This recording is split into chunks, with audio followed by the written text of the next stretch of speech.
up, everybody? Yo! I'm a little afraid right now. I don't know if I made a huge mistake or if this is gonna be it's gonna be the best. This is my dad. This is the legendary Robert Charles Fermanides, the Distinguished. Everybody, give him a hand. Welcome. He's been very closely involved in my life. Some may be surprised to know. And interestingly enough, there's a lot of overlap. There's a lot of synchronicities between, we grew up in Fayetteville, North Carolina. I've literally lived there my whole life. You lived in Fayetteville your whole life, and right? your mother. Yeah, and my mom. So, and the Bledsoes have been there forever too. So, I didn't know until relatively recently how much you were aware of the Bledsoes and you knew them super well, and you even lived next door to to Ryan's dad growing up. And that's crazy because Nick and I just met naturally on the school bus because our houses were so close, but we didn't meet because of our dads. Yeah, exactly. Y'all knew each other way back a long time ago. Yeah, we found that out. So us as adults discovering this was very weird. All the connections and. I mean, it was within the past couple years that we put most of the things together. Yeah. It was what? Not just Chris, but all the Bledsoes. Yeah. Dan was just a year older than me, and I dated your cousin, Chris's cousin, their cousin, and so we just all. Right. No. Mm-hmm. Okay. And so. We were just all close, I mean, it's just like you guys in school, we were just a small community, really, a lot smaller. I mean, it's a small now. Yeah, it's area. still small. Yeah. But I mean, dirt roads. Yeah, back then. we would share, might be cheerleading practice and me football. You're talking a long ways into Southview from Grays Creek every day, so. Yeah, we were close with the Bledsoes, and then of course, Chris was a little older, but with Dana living next door, his first wife, girlfriend, and first next wife, door to you, yeah, which was very close with her. The girl I was dating at the time was very close with Dana, and so there was a lot of intertwinings, and I saw your dad about every day. Yeah, that part was particularly bizarre. I remember 5 or 6 years ago, maybe it was longer, I don't know, but we made the connection that Chris's name was in the windowsill in the living room. I don't even remember when we put that together, but. Well, yeah, so for those listening who aren't aware, or if you haven't read the book yet, there's a whole chapter about this, but my dad was married before he was married to my mom, and she died in a horrific car wreck at a very young age. And, what we're getting at here is Robert grew up as a child next door neighbors to my father's first wife. So as Robert was a younger fellow. And we currently live in that house. Yeah. Right. Yeah, I'm getting there. But so Robert, it's okay. So Robert was maybe 12, right, when my dad was coming and going? Mm-hmm. And my dad at the time would have been older, 5 or 6 year, maybe 7 or so year age gap, and he was coming and courting his wife, your neighbor, and courting. I mean, that's what what it was back then. Yeah. And then Robert grows up, and then eventually moves into that house. So in the 80s, my dad built that house, and late 70s. Okay, the late 70s. And the first time I ever went to that house, I would have been 15 years old. And y'all showed me the name Chris was scratched in the windowsill, and that was my dad's handwriting because he built it for their family. Well, you remember when I first got my guitar and stuff, it was set up in that corner in the living room. That's where the amp was, and that's where I kept my guitar and everything, and I would play in there. And one of the things that me and Ryan first connected on was Kill Switch Engage. Yeah. That was like metal music. I heard him and Jeremy were listening to Kill Switch on the bus, and I was like, oh, y'all like Kill Switch? So then when Ryan came over, I was playing guitar, and he was like, what is that on the windowsill? And it's your dad's name. It's so completely and utterly bizarre. But yeah, there's so many connections. It's so funny when the two of you get together.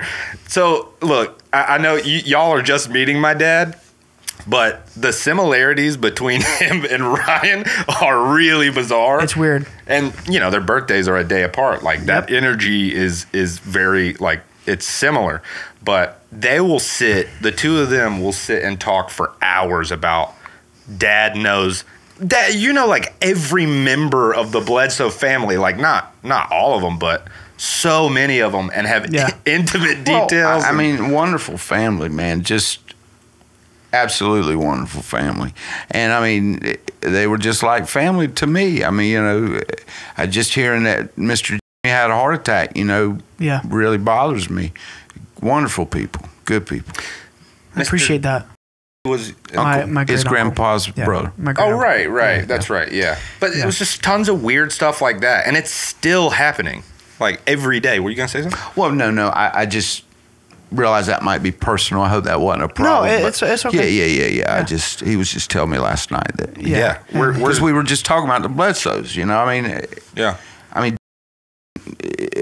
in a lot of ways, Chris's first cousin. Yeah. I mean, at the time back then, such a sweet girl, a lot like a sister to me. Still is a sweet girl. Oh, she's a sweet lady now. Yeah. But I mean, and when you go back to those years, so many girls in turmoil lose their sweetness. Didn't lose her sweetness. Yeah. No. Good. Y'all come from good stock. And she had. I really hope I'm not, you know, speaking out of turn or anything. I typically don't go into family members on the show and things like that, but, you know, she had the love of her life. Yeah. Her husband, who unfortunately passed. Yeah. And there's just like a fairy tale couple. Oh. You know? And but let me say something about loss and you know, I haven't experienced that kind of loss, but she will always have that she had. You know, she has that forever, that fairy tale. You know, it's not just, you know, and I'm sure she would tell you that. She would tell you, I go through it again, I would imagine, because they did. It was wonderful. They had, I've got that type of relationship. Yes. You know. Yeah, for sure. I do There's too. nothing like it. Yeah. So, Extraordinary human beings. Yeah, that's one of the kind of passive lessons that I learned growing up with my parents is just Dad every single day goes out of his way to make my mom feel so special, and she reciprocates it too. It's just like always growing up, it was an exemplary. It was a perfect example of like that's what it should be like, you know. Like, you're what I like to think of as like you're a loyal, faithful player. the way that you. Oh, he a player now. Oh yeah, you're listen, we're gonna go on and get the cat out of the bag. Oh shit! In case y'all don't know, my son is full of shit. Here we go. I've been expecting it. Here we go. And I thank you, son, for all those compliments, but your daddy was not the best. Okay, well, and I didn't say the best. I didn't say that. It wasn't all fun and roses, you know. Yeah, but I've been open. I appreciate that. One thing I always did, it was in me, was I'm gonna provide for my family. Oh yeah, and you always did. I'm just gonna do it.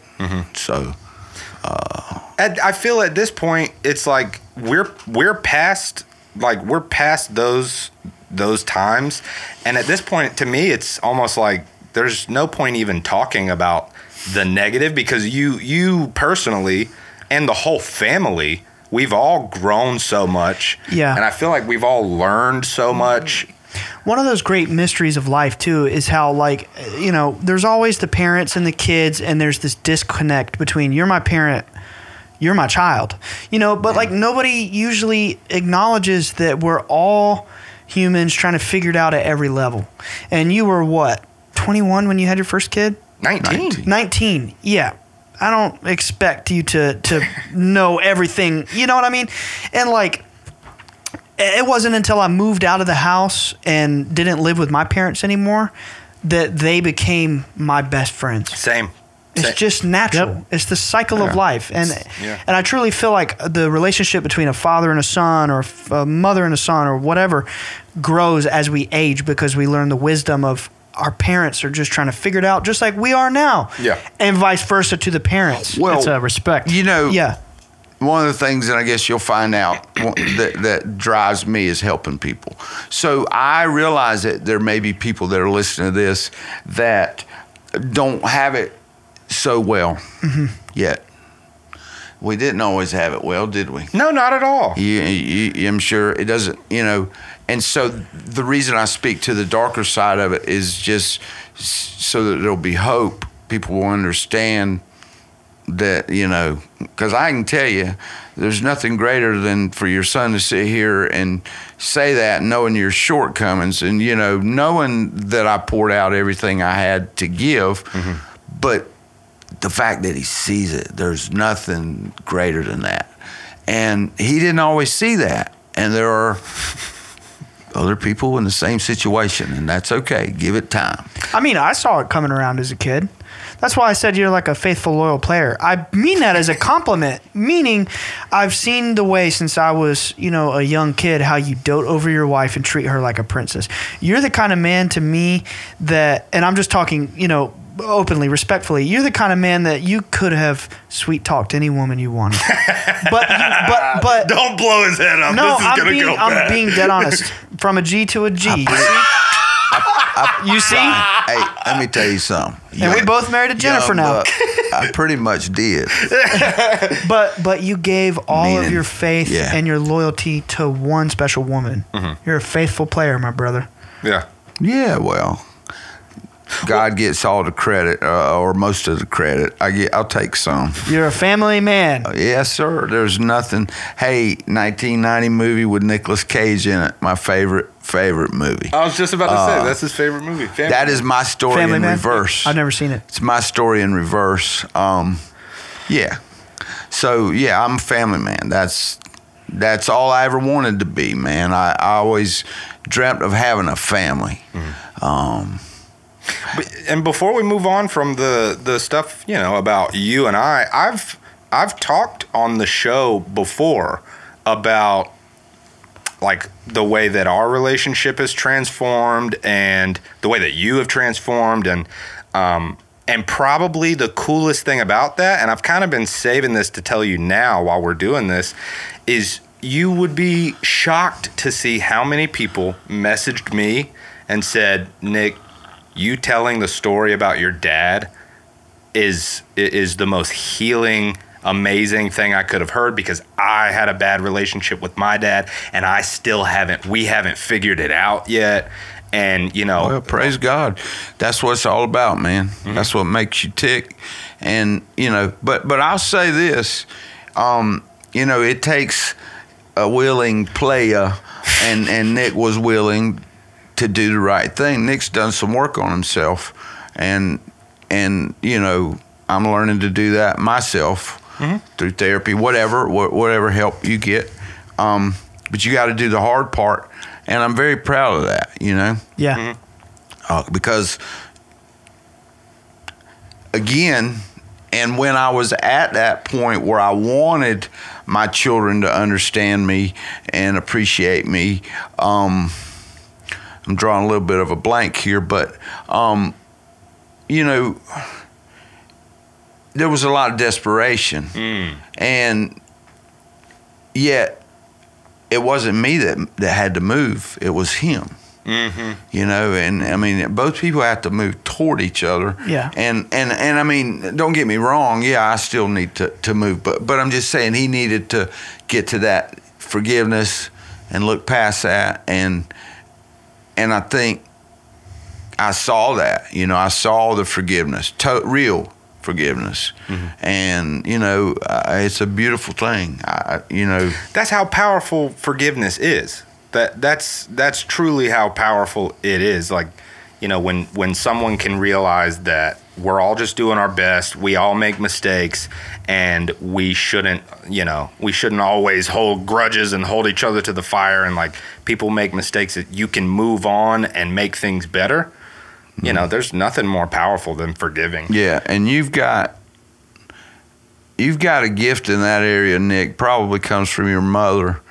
Be able to do that quickly. I got the Greek blood in me, man.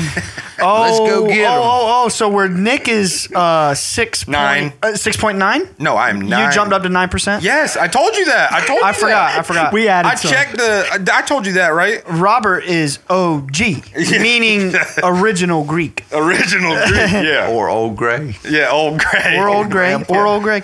I thought you might like to hear this. 6 hours ago, we got a comment on our YouTube channel. You all make me miss my family. Oh. You know, Nick was telling you how, you know, he gets messages and we talk about my dad and you guys all the time. Alex's dad will talk sometimes. Alex doesn't talk a whole lot, but sometimes we do. And I think that it, you know, just us sharing our insights and our familial bonds and trials and tribulations really does help people. Sure. Yeah, you know, the same way you say, like, at this point in your life, all you want to do is help people. I can't speak for Ryan, but I mean, I kind of can because I know what our mission is here. Speak with this it, baby. Yes, baby. Our mission here is the same thing. I know, and that's why I said that. Yeah. I mean, in line with that. I mean, obviously, I want to chase my grandbabies, which is helping them. You know, that comes in front of helping people. But no, I've learned the value. I mean, I guess I've always had it. Maybe I covered it up, but I love people, man. I love people, and there's a lot of needs, you know. And I don't know, it can get unbalanced. You know, we can talk about that because I got sick. The Bible says, "Don't grow weary in well doing." You know, think about my buddy Jordan Peterson. I'm sorry, I shouldn't mention names. It's fine. It's okay. But you know, the guy is destined to get sick if he doesn't keep asking the Lord to fill his cup and help him. You know, and that's something you said to me. That's what happened to me. Yeah, is, you know, Bible also says, "Lean not to your own understanding." I was figuring my own way of trying to take care of everybody out. I was trying to do it in and of my own strength with the Lord. You know, I'll take you with me, Lord, instead of going in his strength. And so I got sick. I'd like to, as much as you're comfortable, I'd like to talk some about your experiences helping people. Are you willing to talk about that? Yeah. Like what you do every Sunday for going on 23 years? 24. 24 not years. Every Sunday. But I think just hearing these stories are such a fascinating look into a selfless life. You know, trying as much as you want to. I didn't start selflessly. I probably started selfishly. And, you think you started doing that selfishly? Nah, I was asked to do it.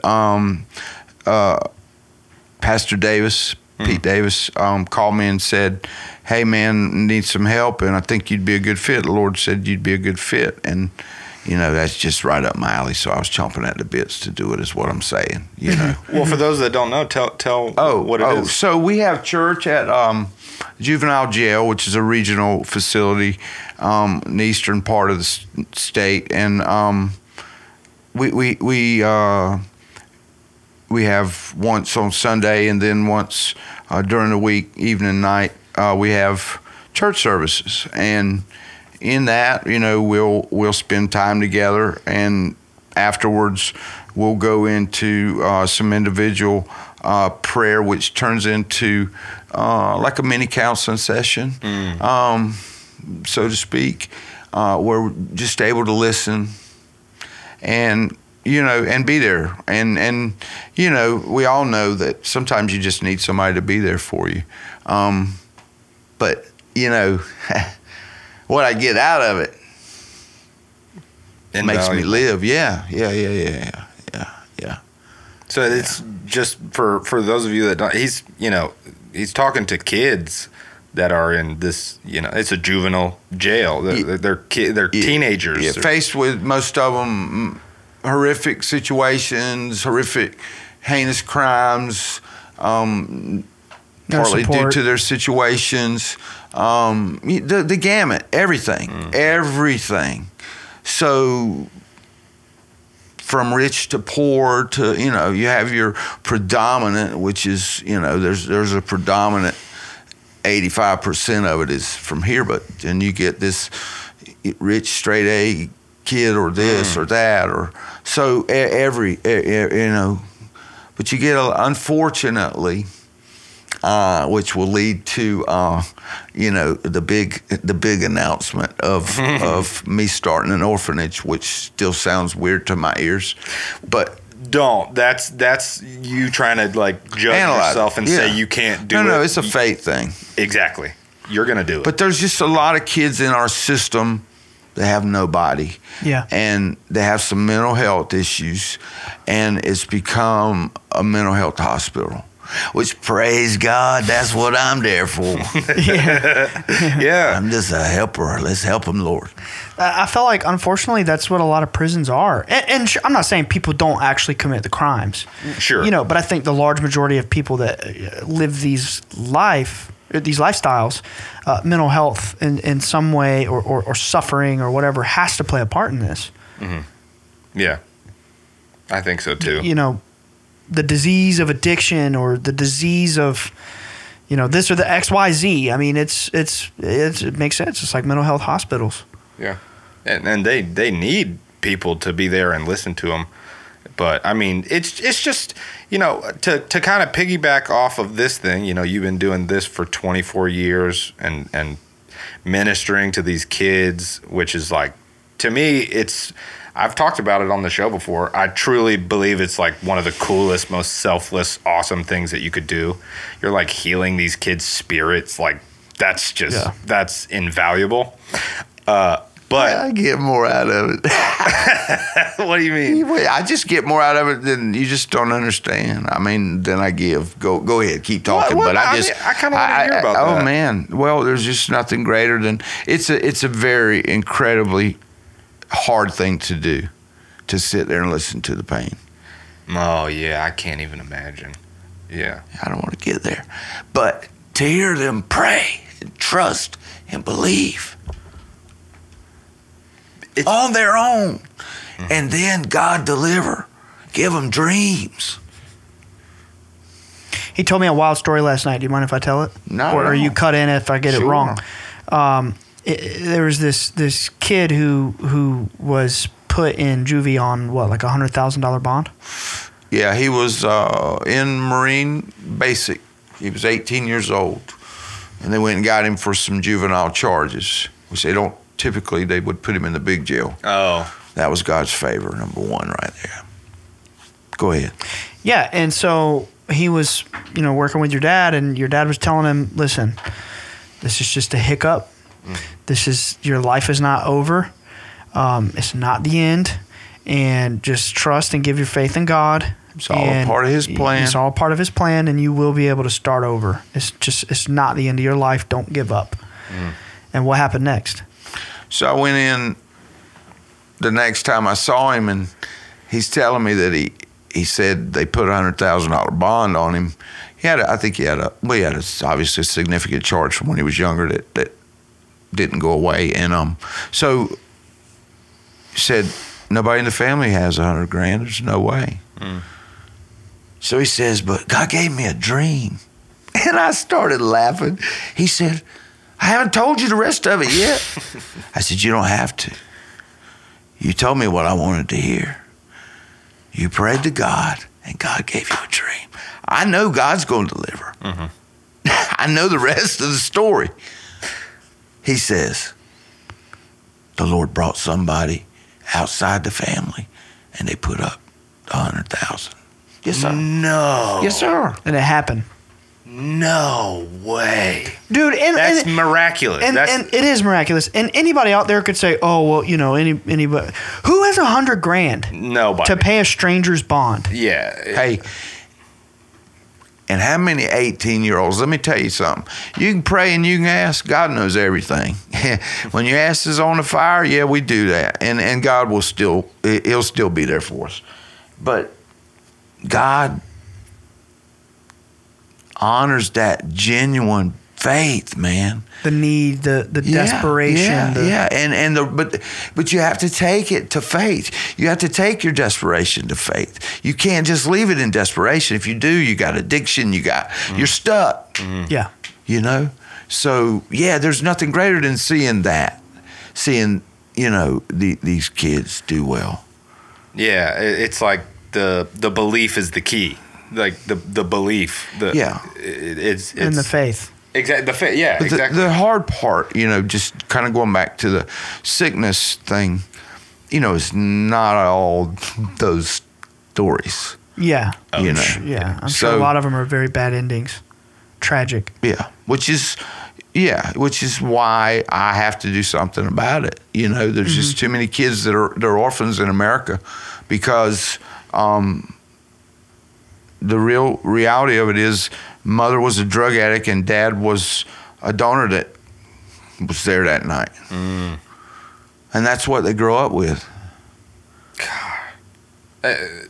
And yet you take a kid like me, that Lord had everybody around me, the whole village, and that's what it took to keep me. My dad wouldn't let me have guns or motorcycles for a reason, Ryan. I was wild. I mean, just, trying to escape the noise of the world. But, I like to escape going fast and blowing things up and tearing things up. Yeah. Like myself. Yeah, his role model was Evel Knievel. Yeah, big dirt bike family when he was a kid. Yeah, that's incredible. So, so back to what I was saying was piggybacking off of what this incredible stuff that you do with these kids. I'm interested to know. We've talked about it before, but your story of finding faith. Me personally? Yeah. Oh, that's cool. Okay. Because I didn't realize that. So didn't realize what? That you didn't know my story. Well, I mean, I know. Kind of do. But, yeah, okay. But I want you to testify. So Let's testify. I'll try to give you the quick rundown. No, take your time. Let me set the stage and say, as a young man, God really got my heart. And I thank God that he gave me a reverence, even though I was this little rugrat, man. We would go to chapel, which I went to an Episcopal church downtown, big Episcopal church, and had a little children's chapel. And son, it's like when I got to that door, I would tidy myself up. Even me, who couldn't sit still, couldn't do anything, I would tidy myself up. I had a reverence. So then a little later, there was this Baptist lady used to come around and get everybody saved, and me and the boys were out there jumping our bikes and doing our thing. And I said, nah, we're going to listen to her. And then she said, does anybody want to receive Jesus? I said, yeah, we're going to do that, type deal. And I did, and I was genuine about it because it was just reverence for the Lord. It was in me. And even though I didn't really want to do that right then, I just, but I ain't going to say no to the Lord. And so now fast forward, many years of brokenness and drugs and, trauma and everything else. And I was just tired, man. I was reading the Word and had good, faithful people coming by trying to help me. And I left Kelly Springfield, Goodyear now, working third shift one morning, just crying, just tired of it, just tired of getting high, doing, anything and everything to escape. Back then, Nick, I was still, I was trying my best, but I was still using meth or cocaine or whatever, Yeah. To escape. And sure. So I'm crying. I said, Lord, I don't know what to do. I don't know how to do this mess. This one's saying this and this one and that one. And I just asked you to come into my life and do it for me. So that is when I opened the door and I invited the batteries to come in because I've been, told we're created batteries not included, and we got to invite the batteries in. Okay, come on, Lord, come on now, I want you. And I invited him in at that point So about 24. So just before, it was be about 94-ish, and you were born in 94. Yeah. Yeah. So you just let go. You just had enough, and you just let go. Yeah, I was crashing, man, and crashing and burning, and let's see, by 94. Yeah. I mean, just life gets rough quick. I lost 3 men in my life in 90. My grandfather, my best friend, and my father-in-law. Oh man! In 1 year. That's intense. It was too intense. Yeah. And so, just all the pressure of that and working, nights, never sleeping and trying and I was just having little babies at home. Yeah. Just stressed out, to the point of popping. Yeah. Which, I got there again here recently, but a lot more so. Yeah, but the important thing is that you've always been able to, and it's proven. You don't really get a chance to agree or disagree with this. You've always been able to pinpoint something when it gets to its worst, and you've always been able to know, like, all right, this is what I need to change, and you've always been able to change it. Yeah. Doesn't matter if it takes a while. That's completely irrelevant. Yeah. Some people never get there. Ever. Yeah. Also, I just have to say, like, it takes incredible strength to just sit right here on camera and, like, admit a lot of these things that you struggled with previously in your life. And I've had relatives of mine who I've lost to addiction. I'm talking died. Everybody, man. It's just... And, being exposed to these kinds of conditions and growing up around people like this, I think, or in this, I think gives you a deeper appreciation for life and removes a lot of those judgmental barriers. It makes sense to me why you would devote so much of your life helping people, because in some way that was you. Oh, absolutely. Sure. Oh, I joke. I tell them I'm the 55-year-old juvenile delinquent. I'm just still serving my time. When I introduce myself, that's what I tell them. It's the empathy, yes. Because you understand it. Oh, Ryan, they carried me over there. They did the Scared Straight program before there was Scared Straight. They did? Wow. With I you? love that show. Yeah, they carried us in there. And back then it was the old courthouse, and there was no windows, but there was curtains. And the judge said, let me tell you something. Go over there and pull that curtain. He said, you don't think you're going to jump out that window when I got you in my court? He was trying to scare us, and stuff like that. But, yeah, they did that to us. Wow. It's empathy, and I think that speaks to something very deeply spiritual. Like, I just keep thinking of the book of Job. You remind me of the book of Job. Like, God, or, whatever people out there believe about God. I believe in God. I do. I might have my own way about it, but it doesn't matter. Right. God is real. Mm-hmm. God does very wonderful things, and I feel it's a personal relationship, Ryan. Mm-hmm. It is a personal relationship, and I'm sorry to interrupt you there. It's but okay. If mine don't look like yours, I'm glad, because it wouldn't be very personal, right? Yeah. I love that. I love that. And that's cool. Yeah, it's genius. And I feel like, there are some people who I think were born into this life to experience extreme struggle and extreme suffering so that they would be gifted with the empathy to help people with their suffering, Don't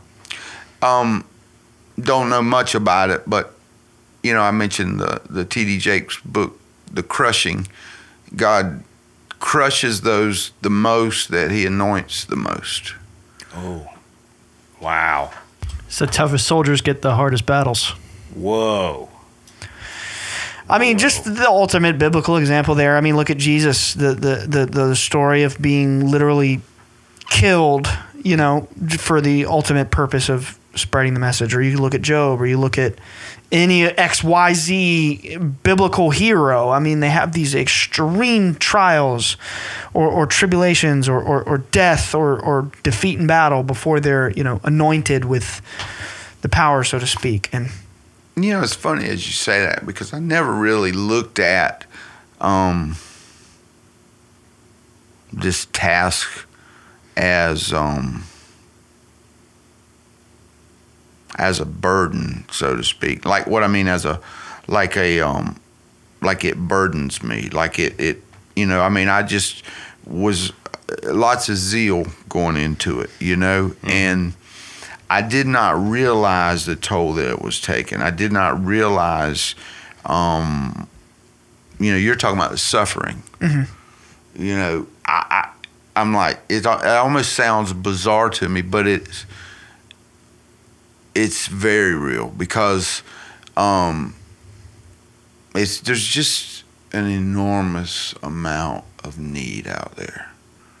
And just one story will break your heart. And then there's this story, and this one, and this one, and this one. So 24 years of this one, and this one, and this one. And you take that home, I'm sure. Yeah, again, emotionally. going back to that. Yeah, and I wasn't doing anything with it. I wasn't, I wasn't working on myself. And then I was, just trying to work. My body got physically sick. And just too much. And, there's a cool little song, "Fill My Cup, Lord." You have to ask the Lord to fill your cup. You can't pour out without a full cup. So you get tired and down, and you're all tired of this grind, and Lord, fill my cup. Fill my cup, Lord, please fill me up. And He will. Well, yeah. But if you don't ask, you're weak. Yeah, you can't just keep giving everything of yourself to everyone without. And see, I would say to you, why can't you? It's my damn life. Well, you could, but look what happens. I know. That's why, and that's what my therapist does. That's why. Yeah. And that was probably, I'm sure, that was your mentality for so many years. Was like, well, why can't I give everything? You give your body and your time and your energy for your family, and then you give your emotions and your mentality to your family and these kids and whoever else you could help. I just didn't. Okay. Number one, I was raised right, and I was raised super right with an incredible example in my mother that took care of everybody, still does. Still does, yeah. The greatest servant that I've ever seen. And your next door neighbor. Yeah. My next door neighbor. Yeah. So, I found that's my example, and so it was more from a personal, deep obligation, within. That's what you do. That's just you just do it. I didn't think about it. I have to do this. That's what I have to do. Right. But you were destined to do it, because I love your brothers so much. They didn't go down that path. Yeah. You were destined to do that. They had the same parents. They had the exact same parents. The same people. And they're wonderful people. I love them. I love my uncles, but they didn't go down that path. You did. Oh yeah. It's because you were called to do that. Oh, I agree. You were destined to do that. Absolutely. Would not disagree with you at all. That's why this idea of making this orphanage, which will be real, that is going to happen. Whether it's taking foster kids, whether it's opening an orphanage. That's why it's just legit. It doesn't matter. So I'll speak to that. There's just such a great need for foster kids that are teenagers that nobody wants to deal with. Yeah. So if you have that opportunity, that availability, pray about it. Let the Lord use you. So guess what? I just started an orphanage right there, didn't I? There you go. there. I mean, really. Send some people to them. But that's what it's all about. Yeah, it might sound silly, but it's actually real. Even if one person heard this and was considering it, and that's what they needed to hear to go through and do it, you did that. I'm not sure if you're aware of this or if Nick has ever told you, but I have an aunt, and I'm very close with her. We're so close, like special relationship. It's Warren's mom. Oh yeah, as you know. Yeah, and she has been through some extreme trials in her family, personally, and things happening that were just not good. Not because of anything she did, but things happening to her. Yeah. She's a very wonderful person. And I've seen her adopt 2 children who were born to drug-addicted parents, and she raised them as her own.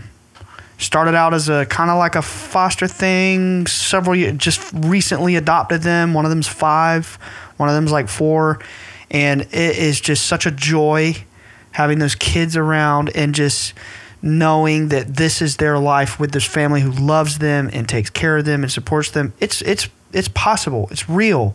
I went over recently to their. Nick knows these kids. Oh, they're so sweet and full of life and energy, and you would just. And my little baby cousin, and just you would part never of the family. know what they came from. We went over just last week. I was over there with Warren, and I saw them, and they're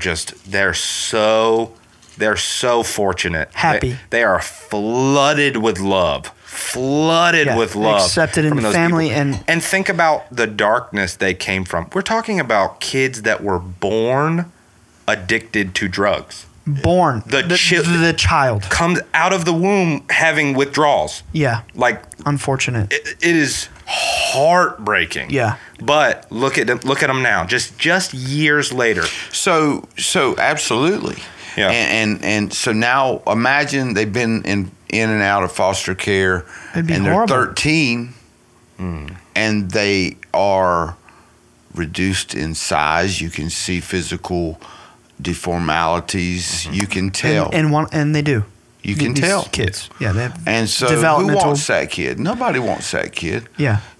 So my dream is, and I've had this dream forever, is to have like a group farm type orphanage, a place where we can put them together and love on them and give them a healthy environment, and then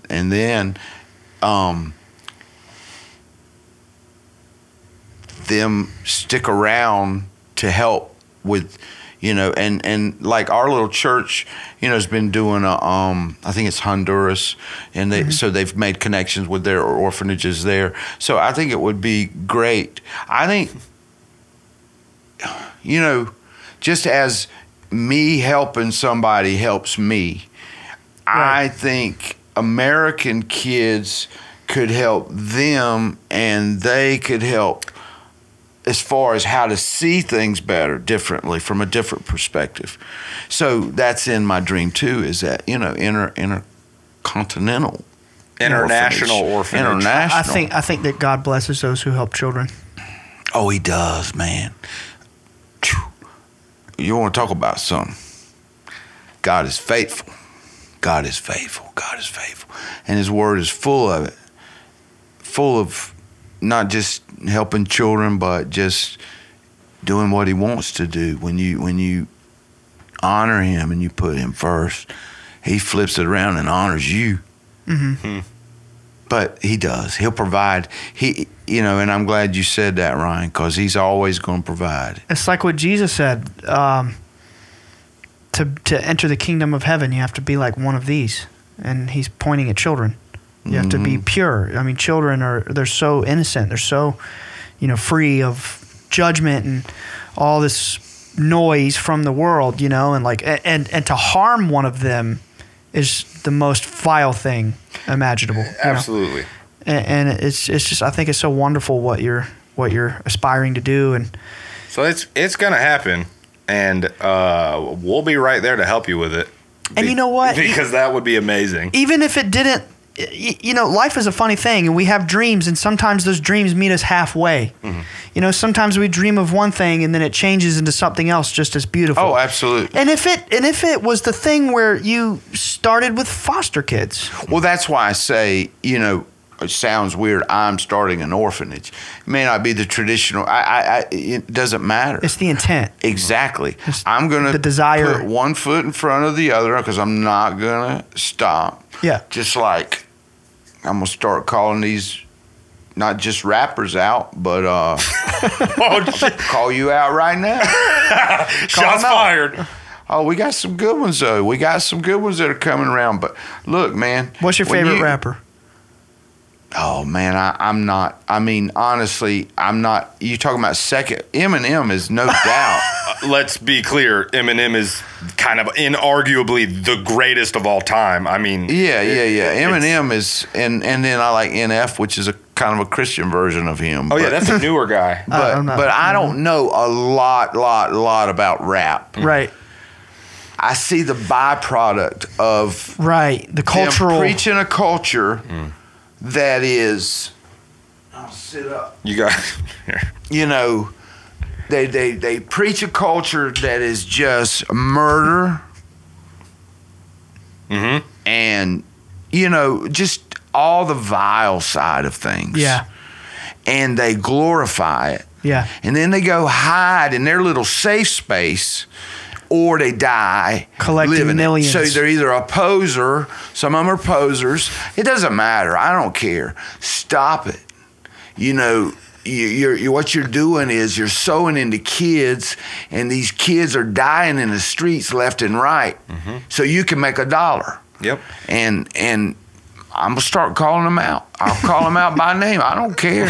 I'm just laughing at the conviction. I'm not laughing at you. Oh, yeah, I'm yeah, loving it. yeah. And you know, for anybody who thinks Well- this is silly, I mean, we got to remember you're dealing with children who are a byproduct of this byproduct, culture. yeah. And you Listen. see the horror of it. Listen, recently, young man, today, I heard Lil Wayne talking about carrying a gun to school. Did y'all saw hear that that. story? I saw that. His mama took Yes. him out of school because, you know, she said, yeah, you better carry that. And then she went in there and said, you're done with school. You go homeschool, right? It was a reality that he had to do it. Okay? In the last 6 months, I talked with a young man in Fayetteville, North Carolina, same exact situation. Listen to me. I'm not giving any names, any details, doesn't matter. But he carried a gun to school for protection. He wasn't going after nobody, whatever. That was his everyday, and it got found out, okay? He's 15 years old. Everybody in the streets, his hustle is good. He's good.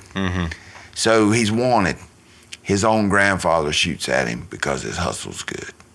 Oh my gosh. What? This is what they live like in the streets. Yeah. God. This is what the streets are like. And Fayetteville's got them streets. I mean, his Oh. grandfather is shooting at him because his game is too good. This dude was, I mean, I could just look at him. He was a big guy, good looking, had his mess together. Okay? Well, here's what the Bible says. It says, when the enemy comes in like a flood, God will raise up a standard. I sat up too high, didn't I? No, you're good. You're good. You're good. He's just focusing it, I think. So I want to make sure I get this in real quick, Ryan, Nick. Bible says when the enemy comes in like a flood, God will raise up the standard, a standard. Okay? He's raising up young men and women, just like coming through that jail right now. They're changing. I think the culture's changing is what I'm telling you. It is. There's a call back. We talked about that a little bit last night, you know. And that's God raising up these kids. They're going to stand up to it. You know, it takes one to go back in the street around 100 to say, nah, I'm not doing that no more. I'm not down with that no more. I don't live that way no more. And them 99 or them other 100, they're watching him like a hawk. He's got to be a man and stand up for the Lord. And when he does, the streets will change. And all this murder. Do you know they don't report the daggone shootings and the murders? They find a way to shuffle paperwork. It's true. It's true. My cousin Hunter, shout out Hunter, Hunter Bledsoe, he is actually in Fayetteville PD. And lately he's been working human trafficking, so he's in a pretty dark, I mean, he's saving victims of human trafficking. It's very dark stuff. But he was telling me a story the other day on Xbox, how he had a guy bagged recently, you know, off the street, or it was from the past when he was working the streets. And this guy was shot, brought to the hospital, and it was ruled off as an accident because he wouldn't admit that he wouldn't snitch. There you go. That's how It's it not There you always go. reported. You just answered to me how you just answered to me how. There's one reason right there, because so many people they don't want to snitch. It's the culture. There's that street code. Oh, my gun went off. Yeah. He was locked on. You know what I mean? But I talk to these kids. I know how many kids are getting shot. Ugh. You know, I know how many of them are losing friends. For those out there who don't know, Fayetteville is rated at some point in our lifetime as one of the very worst, most dangerous cities in America. Yeah, and like the training for Fayetteville Police Department and the horrific, disgusting crimes that the cops are privy to is compared to New York City. All my friends and I have relatives and friends who are in I have a big group of friends who are police officers, and it's gruesome. There's a bare minimum one murder a day in Fayetteville. Yeah, it is a gruesome place. Go look at the numbers right now. It's very low. Really? Hey, y'all, we had to take a quick bathroom break, but we're back now. I wanted to say something to what you were talking about. So we're talking about the really volatile culture of rap. Yeah.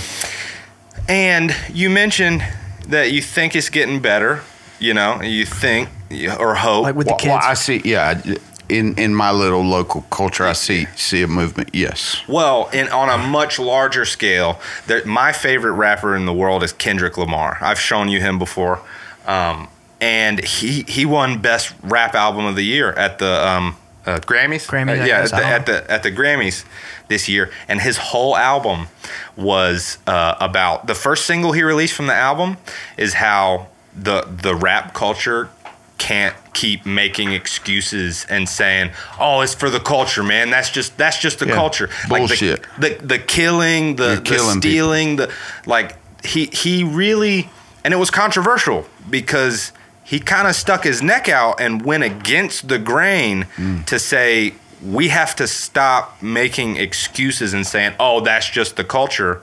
And he won Best Out. His whole album was about get in therapy. He got into therapy and he started working through all of his problems and getting away from making excuses for the culture and stuff like that. So I think slowly but surely, it's starting to trickle down. It's starting to change. Because ultimately, there really is no excuse, for killing, stealing, like all no, this. you taunt, and this is what I want to say to you rappers, music guys. It doesn't have to be rap. For me, we'll go to that, and the culture for my day and time was rock and roll. We had the hair and the look and the swag and the attention and the dope. Yeah. And it's changed now to a rap world. There's no difference. It was, right. I'm on a highway to hell and hell's bells and and even worse. Oh, yeah. Even worse, a lot worse. And so you taunt the living God when you preach murder in the streets. And I agree. You will stand in front of him and answer for it. And you better to do it now than later.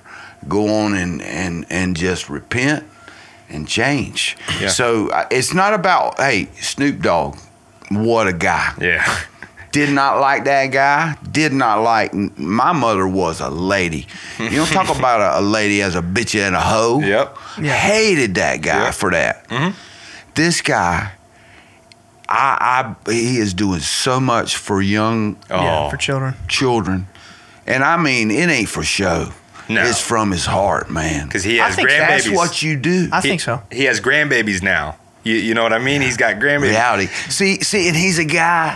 He did his thing. Kind of a funny guy. And because he had it, God gave him a gift. But you can get off track. And have you seen like the videos that he's making for kids now?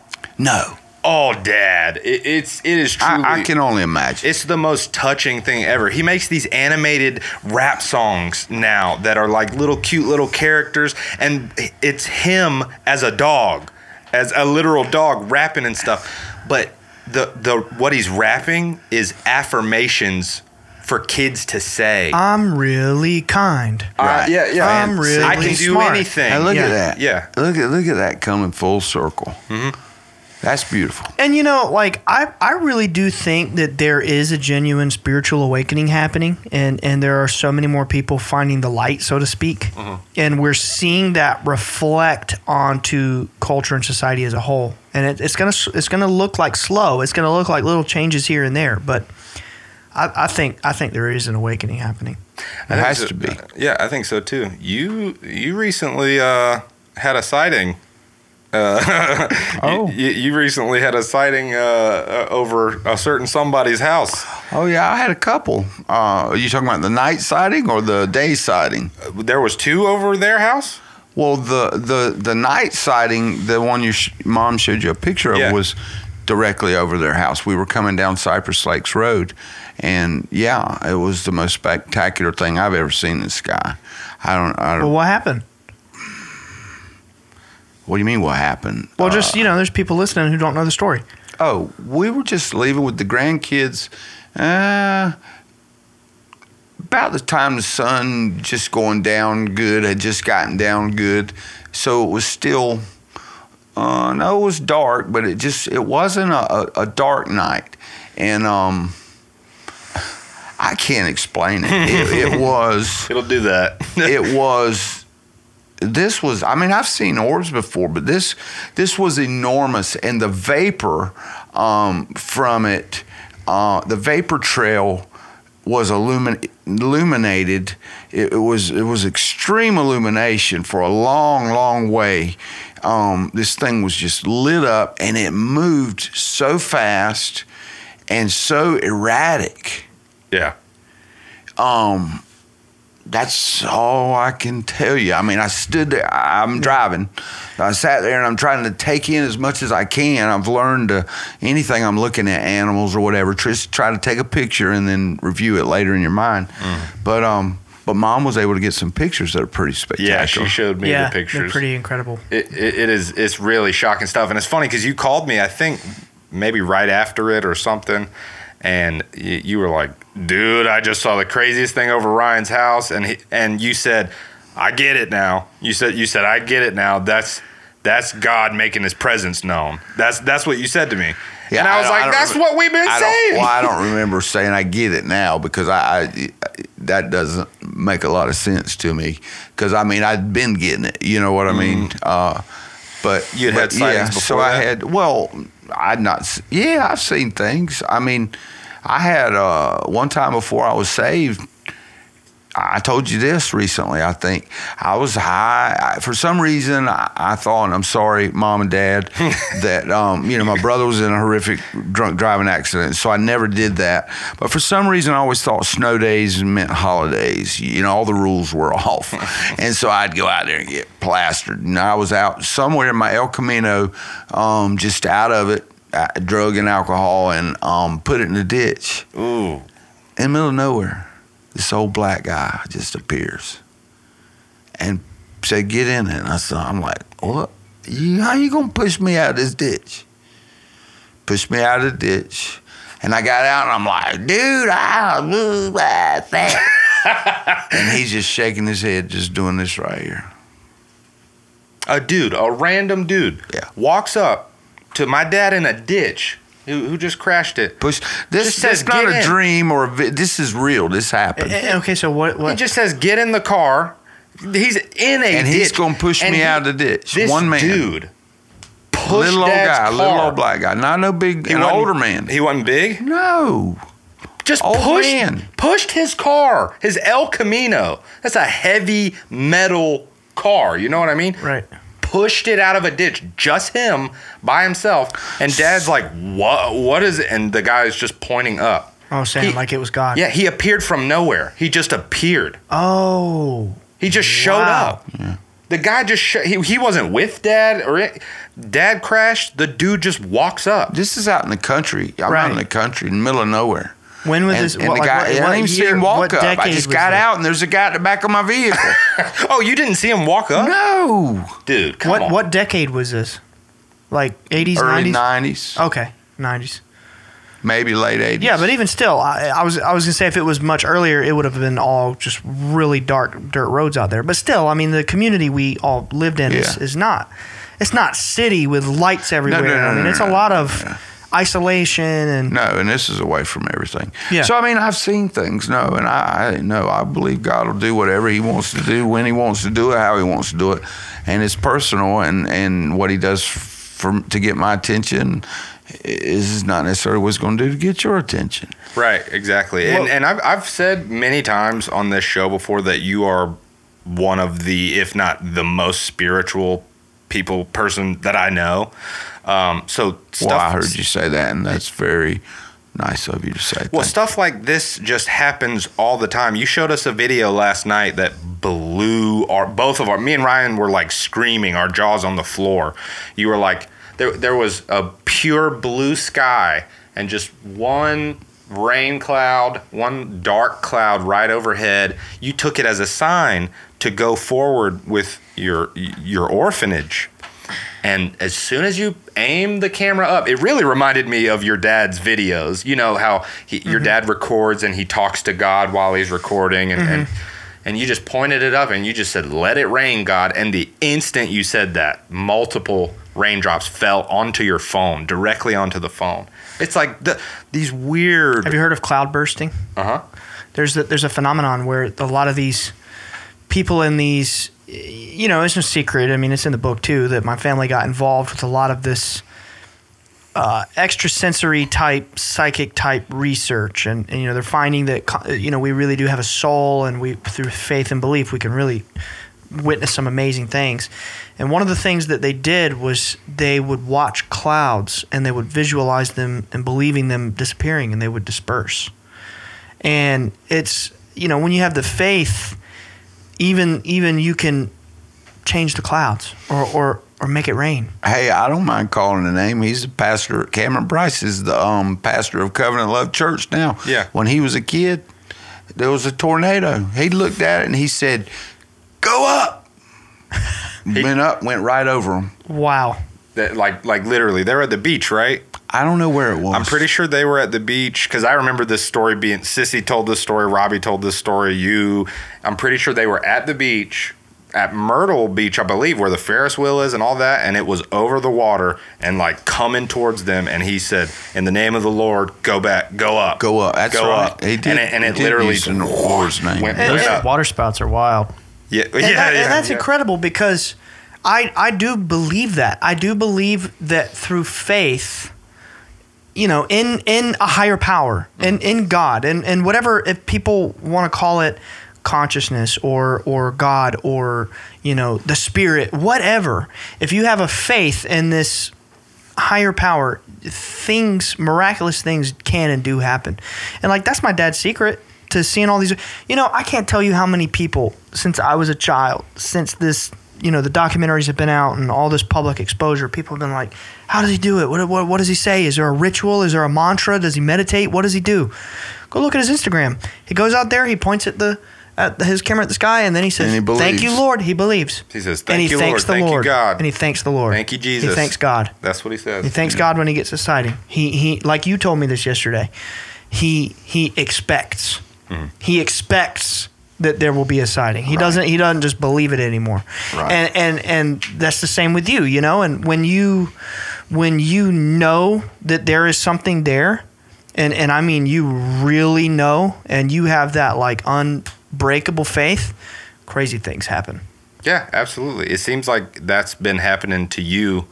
Like it's always been that way, and I learned a lot from that. What has? Just the power of faith, the power just of crazy things. So I give God the credit for that. He made me reckless. I mean, I'm pretty reckless, so I also have reckless faith. You know what I mean?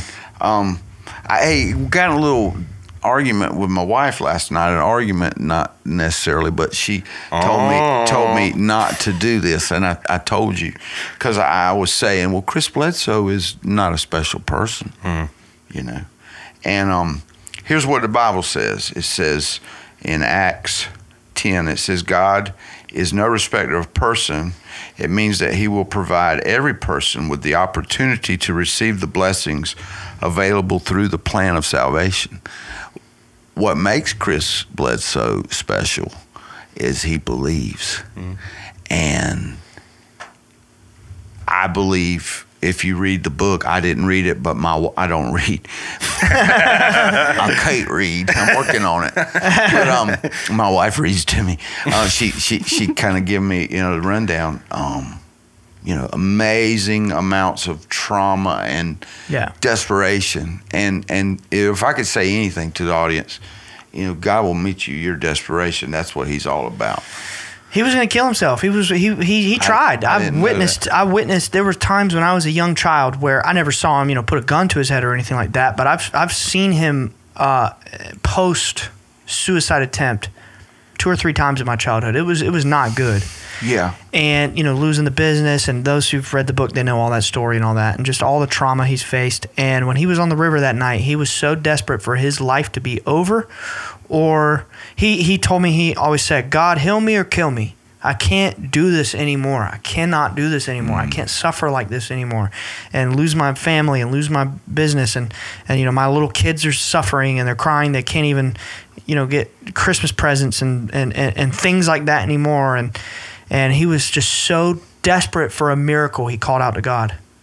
Everyone wants to paint us as the UFO crazy family, but it's really not at all. And the other thing is with, Chris says the same thing. He says it's not me. It's not. It's them. It's them. It's not me. It's them being God. The angels. Yeah. He says it all the time. I'm not special. There's nothing special. It's not me. It's that. It's that. You see it. It's in the sky. Yeah. It's that. So I think he would fully agree with you.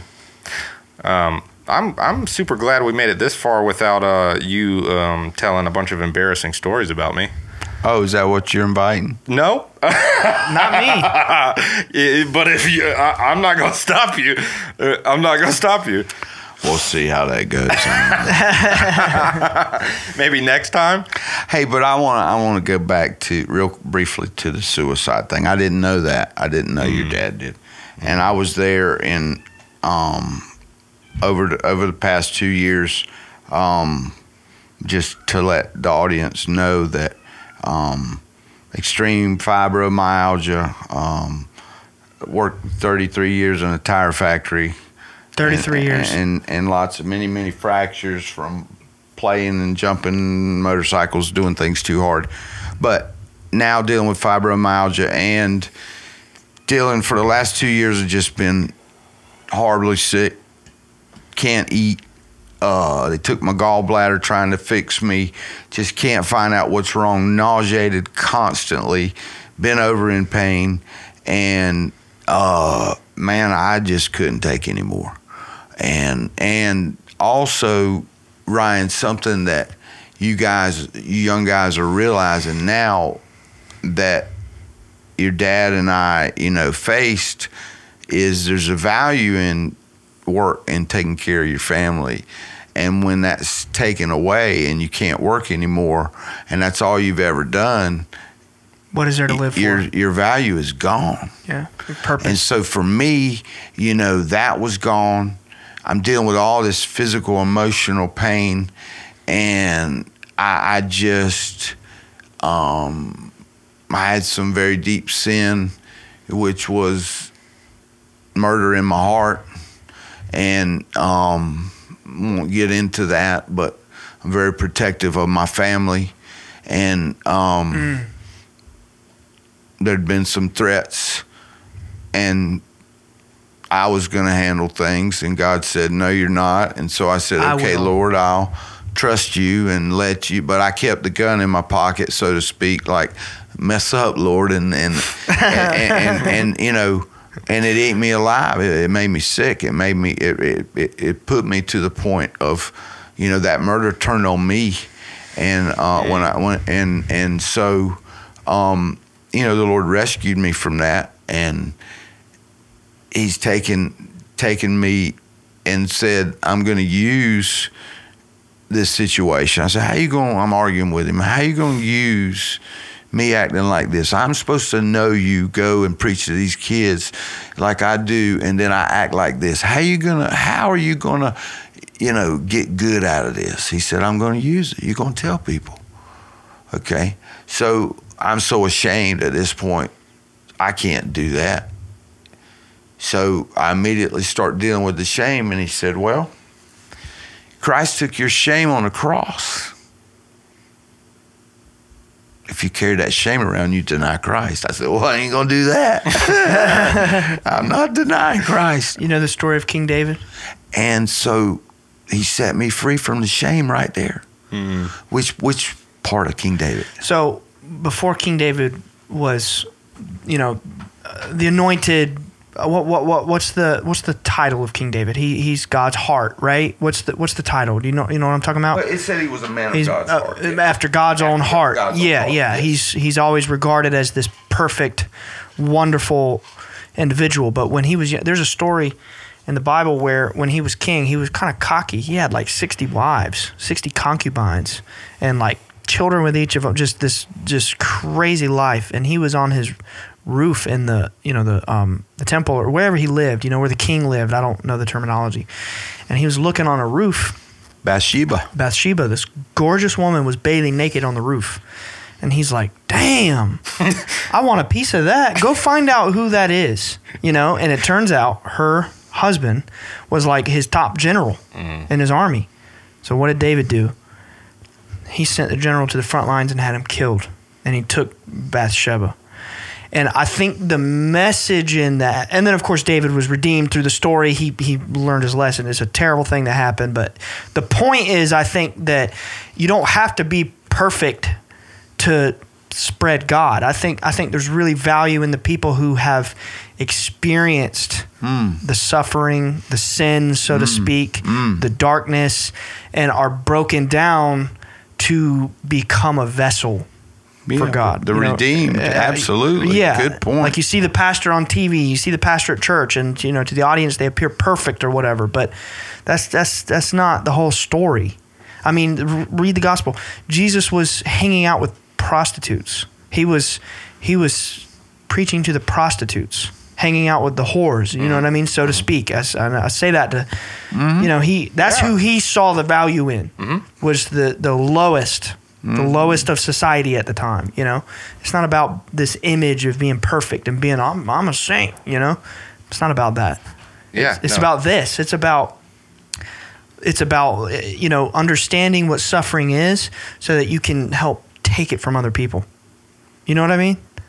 Yeah. And a lot of times it's like, how can you even speak on things like this when you haven't been that low? Right. How can you help people that are that low if you've Empathy. never been that low? Right. Be relatable. Yeah. Yeah. Empathize. Exactly. Exactly. Empathy is how we connect with each other.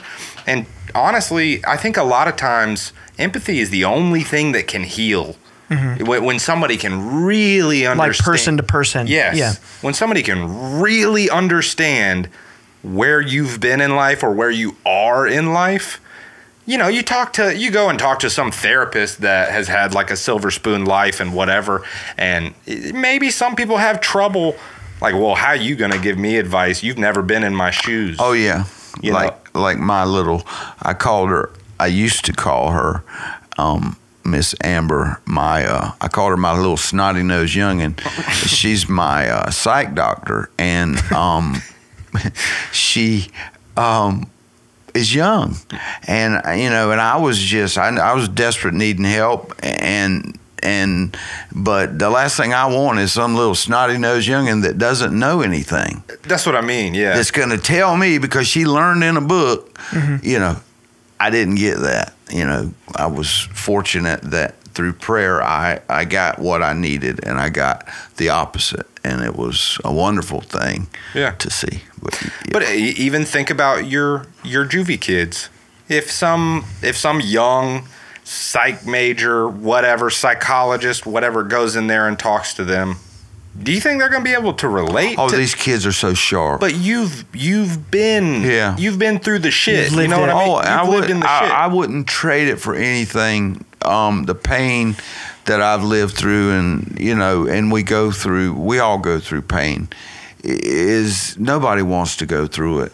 But when you're in the middle of it, which I'm just now learning, when you're in the middle of it, it's not the end of the story. You can do things to maintain while the storm is still going on. And believe me, I'm learning that being sick every day and not being able to eat, you have nothing but faith to depend on. And I'll tell you one more time that God is faithful. In every minute and every moment, he'll have a text come in, from you, or you guys come by the house, or, just constantly being faithful to get us through. And I don't want to go through the pain again, but I wouldn't trade anything for that. I wouldn't trade anything of being able to go through the pain so that I can relate to these kids. Because again, the feeling of accomplishment, the feeling of joy when I see them believe, there is no greater feeling. Yeah. So I'm right there with you. I wouldn't trade any of the harsh treatment or the suffering, or I wouldn't trade any of it, because I wouldn't be who I am today. Yeah. Yep. I've had a pretty easy life. Perseverance builds character. Yep. Well, I have too, Nick. So it's all relative. You haven't. You have and you haven't. I have and I haven't. It's all relative. Yeah, it's relative. It's crazy. I was talking with my counselor, and we were talking about deep stuff, and I said, but to somebody that's got a hangnail, to them at that moment, that hangnail is everything. Went down, and the receptionist is so sweet. Hey, Jeannie, I'll see you. I got this hangnail. Oh, no way. Gosh. The next week I went in, or maybe it was I missed a week and went in 2 weeks later, but she said that thing bothered her for 2 weeks. No way. That's so funny that you were just thinking about that. It's just crazy, but it's relative. So, you can find a lot of encouragement in that, man, I'm going through this massive storm, but look at Mr. Hangnail over there. You know what? You can help Mr. Hangnail. Let me tell you, in the beginning of dealing with this 2-year sickness that I've been going through, 2-3 year sickness, I would get pure angry at an individual like that, because I'm like, dadgummit, I got all this going on in my body, and you got a freaking hangnail. But praise God, I'm learning. Miss Kim is working with me, and I'm learning to flip that around, and I can go and have empathy even in the midst of all my pain with that little hangnail, and have genuine empathy. Yeah. And that's when the reward comes. Yeah, the empathy. And you said, going through all this, the Bible says perseverance builds character. So you can go to Disney World and get a job, man. You can be Goofy, Mickey, Minnie. That's what you tell yourself when you start going. You say, man, I keep going through this stuff. I'm going to go to Disney World and get a job. It's building character. I'm going to be Goofy. Oh, building character. Yeah. Building character. Yeah, I get it. I'm trying to joke. All right, so you wanna talk about Nick a little bit? Oh God! I mean, it's your episode. Yeah, let's do it. So I'm ready. The little genius. I shift gears like that too a lot, but I work third shift. I work 6 nights a week, and 1 night a week I get to sleep with my wife in the bed. So we all fell asleep about 2:00 in the morning. We're on the couch, wake up, it's time to go to bed. Now, Nick sleeps in the bed with his mama every night, It's him and his mama. That was how old? He's a year and a half. He's got a passy in his mouth. And I was thinking more like 12, 13. No. Yeah, I I'm just mean, kidding. he might have been 2, but he talked very well, very young, and he kicked that pacifier off to the side. Just like that night, we go in there, and she said, go get in the bed with Daddy, and I'll be there in a minute. And I'm like, oh, great. 3 of us in the bed. I want Mama. So he gets mad. Princess. He don't get in the bed. He gets down on the floor and turns his head away from me. So I'm like, yes. I start patting him on the back. That's a good boy. Go to sleep. He rolls over and he looks at me and he cocks that pacifier off to the side. He said, get out of that bed. He said, me and my mama are sleeping in that bed. No, wait a minute, Ryan. So I said, oh, no, sir. No, sir. This is Daddy's bed and Mama's bed. Your bed is next door in that crib to show you could see his eyes. Hey, that was the end of it. You could see right then and there, he was playing chess and he was saving his move for another day.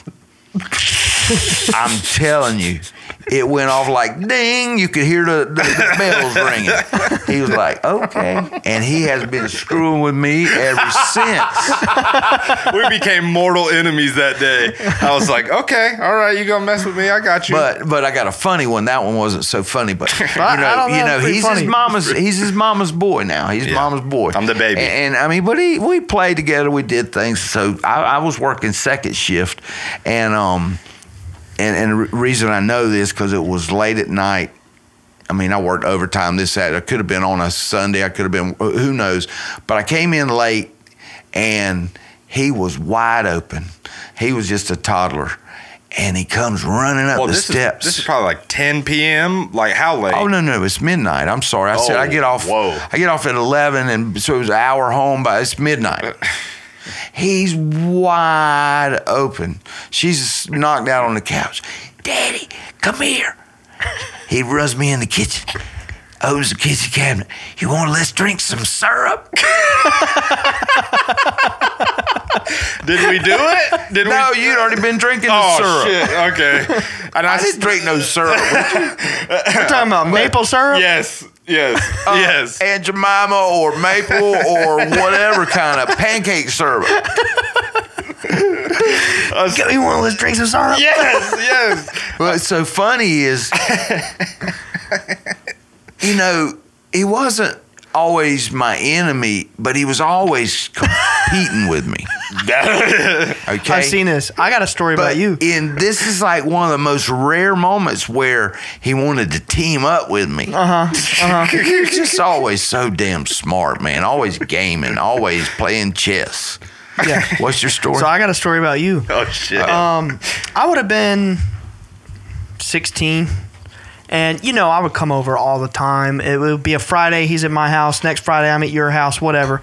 Sometimes he'd be at my house 4 days, and he'd go home a day, and then I'm at your house 3 days in the summer. It's just no telling. And this one time I was over, and I think you were really tired. You had not really gotten a lot of sleep, and you were kind of like just wanted some peace. And I was going off. You just wanted some peace. That's a nicer way of saying I was showing my ass. And we're just kids, We're, young kids, and you let me come over, but we had to be quiet. Okay? So me and Nick were playing. Do you remember at this time, Nick wasn't in that room. He was in that bonus room. Right. Remember? For like the most of his teenage years, if not all of them. And we were staying in there. We're playing games, watching movies, whatever we were doing. And we start sneaking out to go to the kitchen. Which is right by y'all's bedroom. By your bedroom, yeah. That was dangerous. And I was in the kitchen with him. And I don't think you realized I was there. And you opened the door and you came out.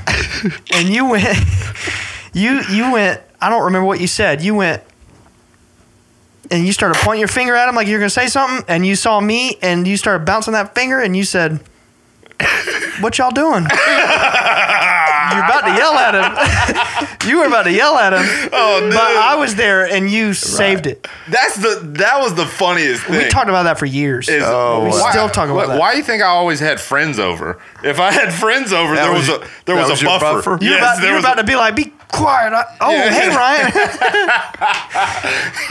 I think I remember that too. But you know what? I never cared about it. I mean, I had so much trouble in my own home, every time I went over, I always enjoyed talking with y'all and being with y'all, and the dynamic. It was comforting because it wasn't always comforting in my house, And okay, so it's my turn to tell an embarrassing story about you. Oh. This is Jacob's favorite story. Okay. This is Jacob. To this day, he when we talk about you, he brings this up. I'm scared.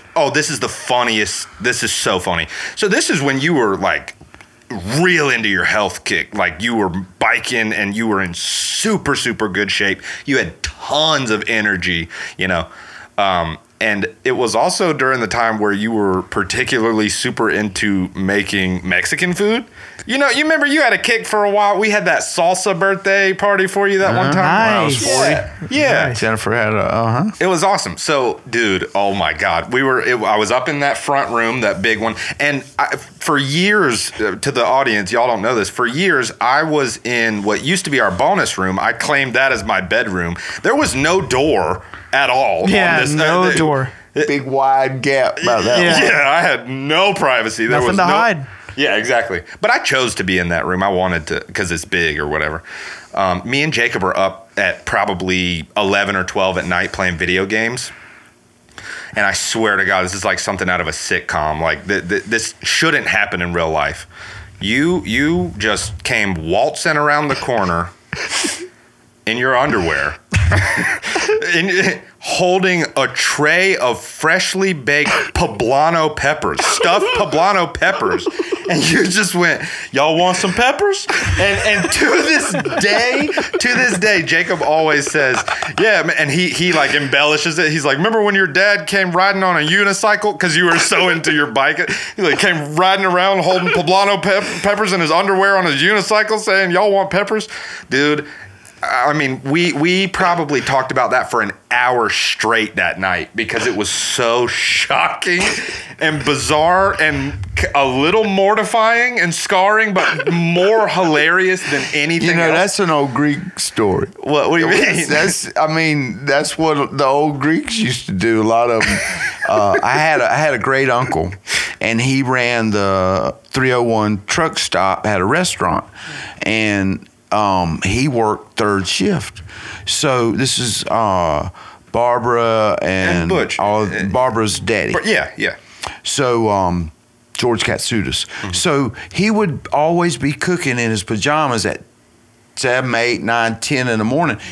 It was breakfast. He'd cook his breakfast, but then he'd be cooking for the family or whatever. He was always cooking. Mm-hmm. So but he had long underwear on and not tidy whities. Right. I wore tidy whities. So it was there. Yeah. A lot of the Greeks are always walking around in underwear and cooking. I mean, I walk in my underwear too. No facts, shame. Facts. I will say, like just coming to y'all's house, the one thing that was always constant was we had fun.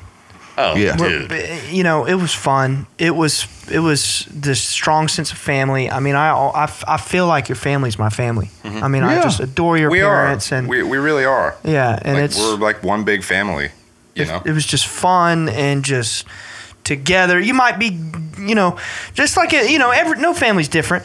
Nick might be griping at Robbie. Sissy might be griping at your mom. I never saw that, but it didn't matter. You all loved each other, and it was family, and it was fun for sure. And I was just addicted to that environment. Mm-hmm. You know what I mean? I don't know if you remember this, but in high school, I started coming to church with y'all in the week. Mm-hmm. You remember? Yeah. On Wednesday nights. Yeah. And me and Nick were playing in the youth band. And That's right. I got in trouble with my grandma.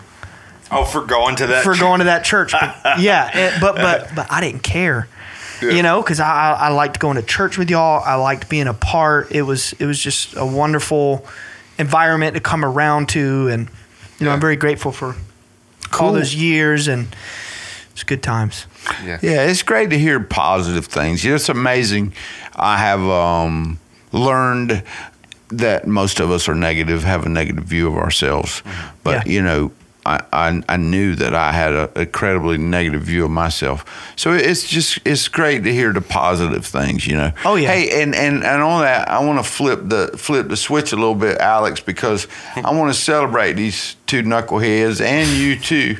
But, you know, I mean, you guys this has been your dream, man, and y'all are doing it. You know, it's now all of your dreams.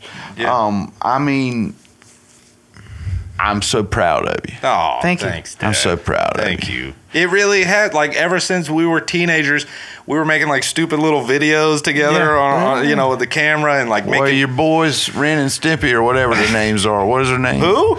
Oh, Rhett and Link. Tink and Link, or Rink and Ren and Stink, or- Stimpy. He said Tink and Link. Rhett and Link, yeah. Yeah. No, they're a huge inspiration to me. They come I from know. North Carolina. They're from I- Fuquay. You know? I know. It's like, they're a huge. Do they still going? Oh yeah, they're Yeah. like one of the biggest channels on YouTube. They're Bigger than ever. huge. Yeah. Yeah. They Yeah. never slowed down. So good for y'all, man. Hard work pays off, and Thank you. Yeah, We're get in we're the never gonna groove. stop. Yeah. We're never gonna stop. get in the groove. I This is- appreciate that. This is a huge source of positive energy for us, and like when we hear from people out there that say this show helps them, and like I could never make a single dime on this show, which, you know, we have made a little bit of money, but I could never make $1 on this show, but that would be worth every bit of effort that we put in to this show, which is a lot. You know, just one person saying, "You guys help me." So let me say that's community. Mhm. And I have learned, and my healing is coming through communion. I've never appreciated communion, which is community, coming together at the Lord's table, bringing your sins there and asking for forgiveness and receiving the bread and the wine, you know.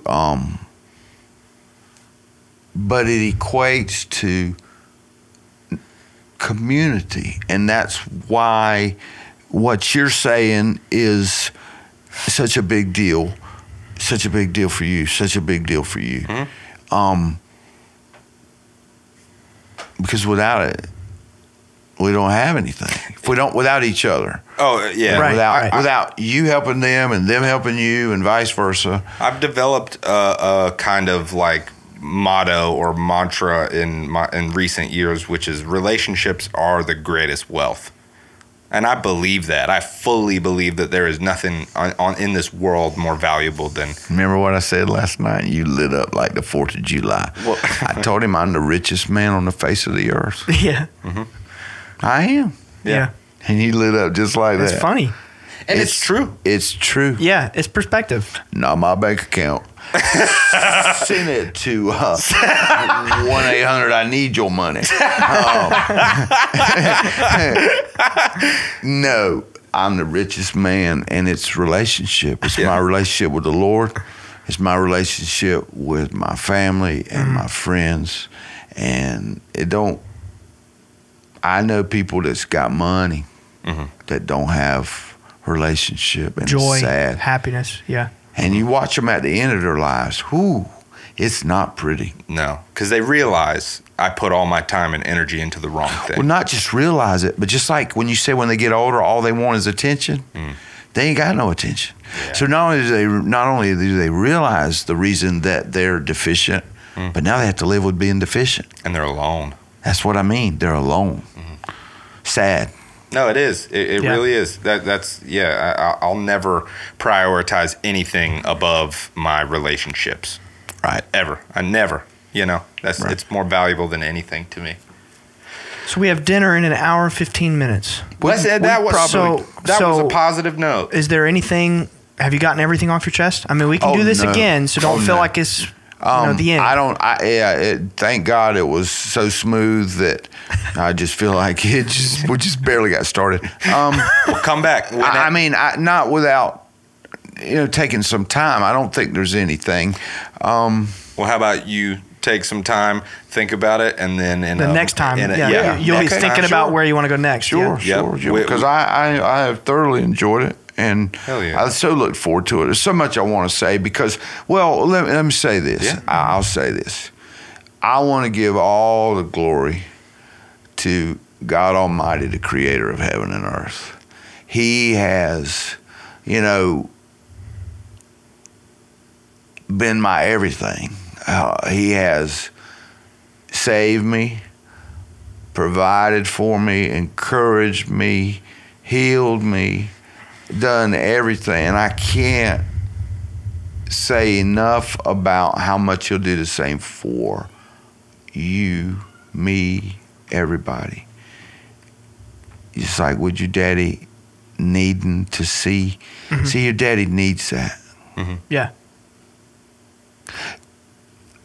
You know, there's a story about the prodigal, and when it was time and the prodigal had run his, you know, his drug fest horror course out, you know, Yeah. and was coming home, the father did something that old men didn't do. He girded his loins up and he ran to his son. He did an undignified thing. Mm-hmm. That's our God. Mm-hmm. He don't care about his image. He cares about us. Yeah. And that's the most important thing that I can say is that God is real, alive, faithful. And he desperately, just as much as we desperately need him, he desperately wants us to call out to him so he can manifest himself. Yeah. He set things in motion that there's certain things that will not happen until we ask. I think when I was at your house, I think it was last summer, we were sitting outside just catching up, and you were telling us this story how you were short $28.33 or something like that. Mm-hmm. You remember the story? Yeah, I do. It was my power bill. Yeah. Yeah. So what happened? Go ahead. No, I want to hear what you got from it. Well, what I got from it was you were short exactly this amount of money, and you were sent a envelope in the mail from, was it Duke Electric? It was South River, yeah. South River. Within 10 cents of that amount that you had been praying that God would deliver for you to be able to catch up on your bill, they had charged you that amount over on your power bill. Yeah. So what happened was, in being sick and out of work for the last year and a half, you know, depleted a lot of my funds, and things got tight at times, got very tight. And so my power bill was behind, and they sent me a notice, and I knew that I needed to open the paperwork, which I tend to throw things off to the side. So I went ahead and opened up the ones that said South River. And the difference between a check, a rebate check that they sent me, the bill was for like $173 and something. And then the check was just a couple dollars and cents or so many cents. Just, it was within $5, I think, of the exact amount. And, you know, I think the story there is so often that God has what we need right in front of us. Mm-hmm. You just got to kind of ask for it. Believe it. Yeah. But then you got to go in motion because, I mean, throughout this whole time, it's not just paying bills, but it's just being sick and just to be able to get up and take my medicine, and because I'm throwing up bile, and I've been so sick, guys. I can't, and so just to keep going is a major challenge. Yeah. I think you can be healed. Oh, I am. Yeah. I think I'm in the process. We found out this week that, you know, there's some paresis in the stomach, so we're going to attack that. Why? It's, you know, my gallbladder was dead. Now my stomach's trying to die. Devil trying to kill me, but he can't. He can't have me. He can't have me. He can't. Not as long as you have that kind of belief. No way. Oh, I tell him, keep screwing with me. Pull the gat out on him. Well, hey, No, I tell him the truth. You're going to get hammered. The Lord's going to hammer you. You're losing. You're fighting a losing battle. Keep on. You get bucked with it. You get bucked with it. Yeah. Yeah, I do. Joker, I'm tired of him. I'm tired of, when you look at my kids in the jail, I'm tired. That's Satan having his way. I'm tired of him. He ain't got nobody. He's under my feet. He's under our feet. All right. that's a great. To be continued. To be continued. I do want to talk about fibromyalgia because that's something I haven't even mentioned. I wrestle with that. My mom has so that. bad, I know. And I also plan to, I bought me a GoPro camera and plan to do some YouTube stuff on encouraging and helping people with fibro. Well, you better do it. Yeah. I am. Yeah. I am. I just have to I would get love busy. to see this. I just got to get busy. Well, listen, you have a team of people here Oh, who I have saw some it. experience Professional Yeah. advice doing and this stuff. So and we got your back. Like consulting. we want you desperately to do all of these ideas you have. You can do all of them. You can, and you should. You Because just got to take that step. there's yeah. that's what I told him last night. The hardest part is starting. Yeah. Well, the first part is, going back to the video, and hopefully you'll get to share it with the audience. Building a boat is what Noah did. God told him to build a boat out in the middle of a desert, out in the middle of ridicule, and his buddies walking by. Man, we're going to shoot some ball. What you doing? Oh, building that boat. You know what I mean? Yeah, making The fun. dude went through some stuff. Yeah. I believe, just like God gave me that little bit of encouragement, that God encouraged him and gave him some raindrops. And why did I start this? Why did I say this? Because I wanted to end with this. It's about doing the things that you want to do. Like, we're encouraging you to make the videos about fibromyalgia. So the thing that I wanted to say, thank you, Nick, I got it, is believe in the Lord God and trust him. That's what he wants more than anything. Okay, you hit the little thing. And No, how we wrap up the episodes. Well, first of all, thank you for doing this. Yes, You're it was the man. amazing. I Thank love you. you. Amazing. You're the best. It was awesome. It was so dope. People are going to love this My episode. Leo twin. Yeah, Leo twins. How we end the episodes is we go 3, 2, 1, and we point at the camera and say, bye, guys. So we're going to do that, okay? all right. 3. Now you can get rowdy now. You can Don't whatever encourage him. You can rap it, you 3, can sing it, you can 2, swing it. 1. Bye, Bye, guys. guys. Things happen in the backyard of the Bledsoe house. See it hovering, but it's descending. There we go. I'm pretty sure that I will build a boat. It's just on. I want you to look. Blue sky. Everywhere. Set right here.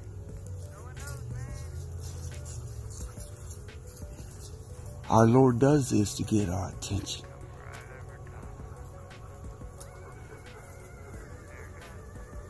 He said, keep on working on that boat. Build that boat. Build a boat. Believe. Believe. Let it rain, baby. Let it rain, Lord.